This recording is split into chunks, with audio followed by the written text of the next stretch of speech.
بچیوں زندگی کی خوبصورتی ہر انسان چاہتا ہے، اور یہ صرف در مصطفیٰ سے ملے گی۔ ایک اچھا بیٹا، پہلی شکل ہے اچھا بیٹا، اور میرا نبی کہہ رہا ہے کاش میرے ماں باپ زندہ ہوتے، اور نہیں تو میری ماں زندہ ہوتی تو تم دیکھتے میں کیا کرتا، میں عشاء کی نماز کے مصلی پہ ہوتا اور میں سورۃ فاتحہ پڑھ رہا ہوتا، اور ادھر سے میرے گھر سے میری ماں مجھے کہتی محمد، تو میں ماں کے لیے نماز توڑ دیتا۔ سبحان ہاں،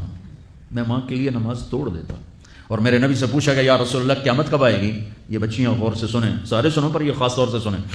آپ نے کہا اللہ کو پتہ ہے، کہ یا رسول اللہ کوئی نشانی بتا دیں۔ تو آپ نے کہا جب بیٹیاں بھی ماؤں کو ذلیل کریں گی تو قیامت آئے گی، جب بیٹیاں بھی ماؤں کو ذلیل کریں گی تو قیامت، ان تلد الامۃ ربتہا، جب ماں کے ساتھ بیٹیاں نوکر جیسا سلوک کریں گی، نوکرانی جیسا سلوک کریں گی تو قیامت کے نکارے پہ چوٹ پڑ کے رہے گی۔ یہ نہیں کہا جب کفر پھیل جائے گا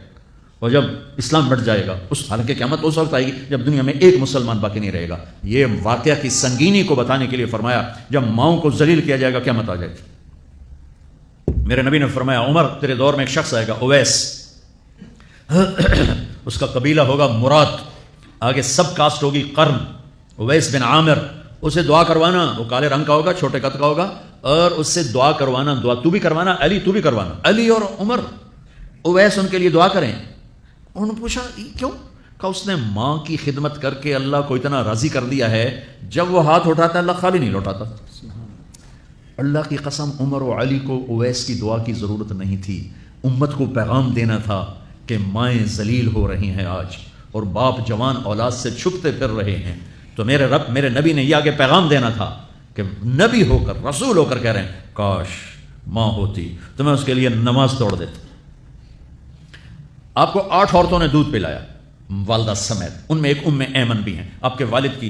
باندی، تو گھر میں تشریف فرما تھے، ام ایمن بیٹھی تھی حضرت عائشہ، تو ام ایمن کہنے لگی یا رسول اللہ پانی تو پلا دیں،